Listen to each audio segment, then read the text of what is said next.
सो है गाइस, मैं लोकेश और आप देख रहे हैं ब्लॉग्स बाय लोग। सो गाइस, आज मैं आया था भाई पहाड़ों पे और कुछ पार्ट जो है मिसिंग है, लेकिन अभी मैं आ गया हूँ कहाँ, ओखली पानी बोलते इस जगह को। और यहाँ कुछ ऐसा व्यू है और आगे की तरफ चल रहे हैं बड़े झरने की तरफ। वो भाई चलने का इधर, और अगर आप नरसिंहगढ़ आते हो तो यहाँ आ सकते हो, काफ़ी अच्छी जगह है। नहाने वहाने का है तो मैं तो घर से नहा के आया नहीं हूँ, तो आज इधर ही नहाने वाला हूँ। इस तरह का व्यू है इधर।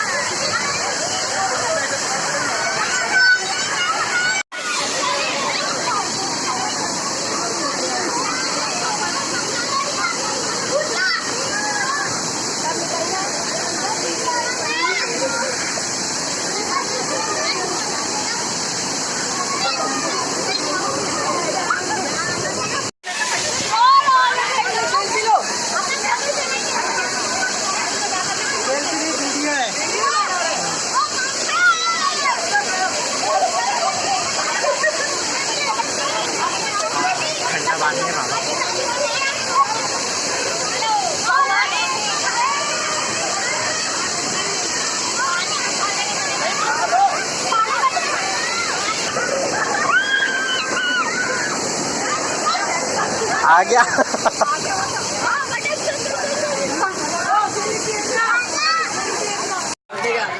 सो गाइस, अभी अपन ओखली कुंड से नहा के और जा रहे हैं महादेव मंदिर। और ये रहा पीछे का व्यू, महादेव मंदिर। ये अपना भाई जा रहा है तन्नू, मैं नहीं लगा।